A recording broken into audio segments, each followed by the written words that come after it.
Hey folks, Bob here, Bob's Classic Cars and Parts. Occasionally, or actually quite often, I get to work on some late model stuff. Today we're working on a Pathfinder, Nissan Pathfinder.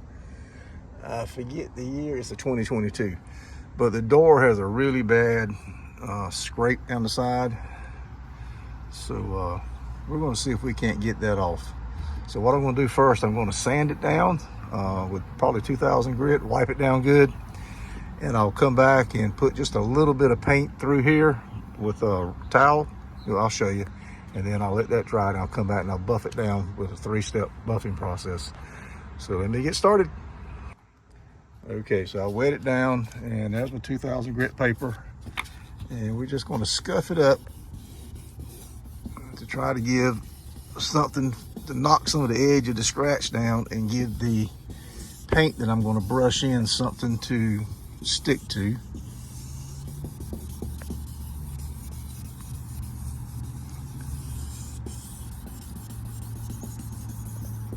That should be enough. Let me wipe this off. It'll leave, of course, it's gonna leave a dull spot.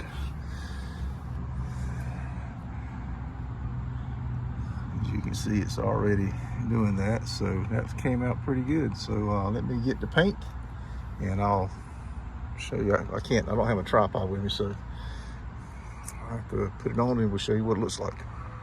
Okay, so I got the paint on. I just take a paper towel and just wipe it on. That's just a generic gray. It changes every time I use it.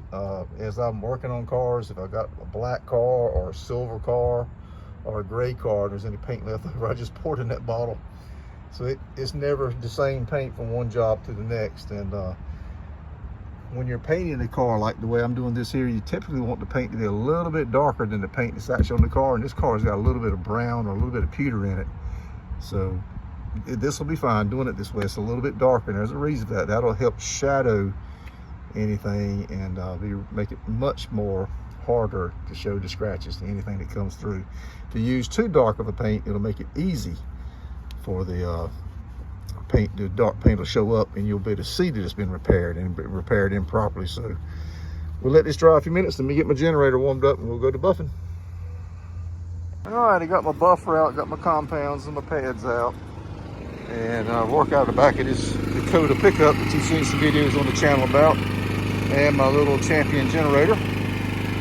It's up and running. It's been running for about 3 minutes, so it should be warmed up enough. So let's get to buffing. There's the spot right there. Okay, so sometimes when you're doing this, the paint dries too quick. And that's what happened here. And it's gonna happen. So this paint's dried too quick, and if I push my luck, I'm gonna burn the paint. So this product here, it's in a coffee creamer bottle, but this is a product called KLN, and what it's for is when you have fresh paint that's dried, you don't want to use lacquer thinner. You want to remove the paint safely and still complete the job. So instead of the buffer and running the risk of burning it trying to force this off, this stuff here is a softer and it'll melt the paint. And also melt the paint may not be the right word, but it'll dissolve the paint correctly and still allow the repair to look nice. So that's what I'm gonna have to get. At this point, I'm gonna have to use this product.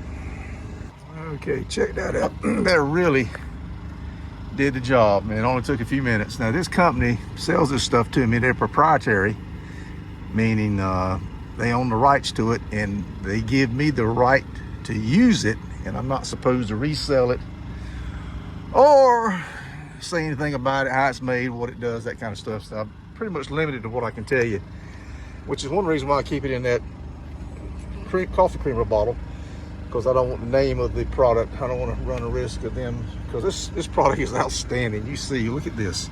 Look at the job it did. And I still got to come back and buff it some more, but I wanted to get that dried paint off without damaging this paint. And it does that. It's an amazing product.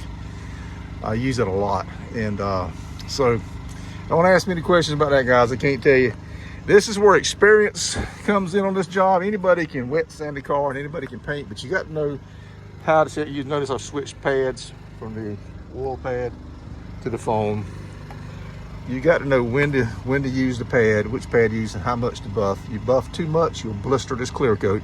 You don't buff enough, and those wet sandy marks will bleed back through in about 3 or 4 hours. You'll think you're done with the job, move on, and the next day or two the customer calls you back, hey, the repair looks terrible. I can't teach experience, I just can't. So let me continue buffing. Got a little bit of a scratch right here. I haven't really worked on that hard yet. And we'll make, they kind of look much better that looks already. If I wasn't doing this video, oh man, I'd have probably been done by now. So we're looking at 15 minutes already. So let me continue on.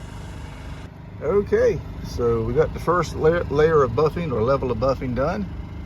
That is nice. I need to come back now with this foam pad. So I've switched pads permanently now. I went back, I did some more buffing with the wool pad. I use that compound. That's what I use on the wool pad, and sometimes on the foam pad. I have no affiliation with this company. I'm just telling you that's what I use when I wet sand these cars and buff these scratches out. So I've switched pads. I'll probably go to this compound here. It's a 3M. I've had good luck with this. I know I've hammered on this paint pretty good, so I don't want to risk damaging it. So this is a much softer compound. It still does a really good job. And I'm just trying now to bring the finish back out, okay? Because if you look at it real good, you can see it's still a little flat. So we're gonna bring the finish back out, and then we're gonna polish it the final time with this polishing pad. So that's where we're at, guys. And again, that's where experience comes in hand to make these repairs without damaging the car and do it in a timely fashion. Okay, so I'm done with the foam pad. Got a much more consistent shine now. That looks really nice. You can't see it was ever damaged. All the scratches are gone. That is amazing. And nothing, when you got these creases or seams or edges, you really need to be careful on these. If you're not experienced, you need to stay away from this area because you'll blister the paint right there easily. You may have noticed I wet sanded across and painted across. I've been doing this 25 years, and I knew where my limitations were. But if you don't have any experience, I'd caution you about these edges and seams. All right, let me get the foam pad out and do the polishing, and we'll be done. Okay, we are done. Got a little buffing powder in there. That is a great repair. All the scratches are gone. It is a done deal. It is a permanent repair. Good, consistent shine with the rest of the car. No one will know but me and you if this car was ever damaged. Okay? Maybe the sales manager. All right, folks, I hope you guys got something out of that. You're welcome to try this stuff. Now, these products I use is 3M 6068 and this Malco. Man, these are great products. Just don't worry about that one, okay? Outstanding products. I use these daily, and I have repaired thousands, plural, with these two products. Thousands with that also. And these are the 3 buffing pads I use. I use a DeWalt buffer, and I get results like this all the time. Rarely do I have one that I can't fix.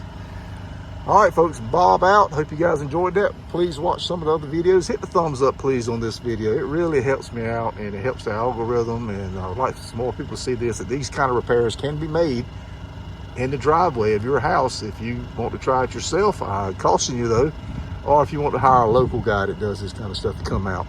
You don't need to go to a body shop. Sorry, body shops. I'm not trying to beat you up, but I'm going to charge this guy about 140, 150 bucks to make this repair.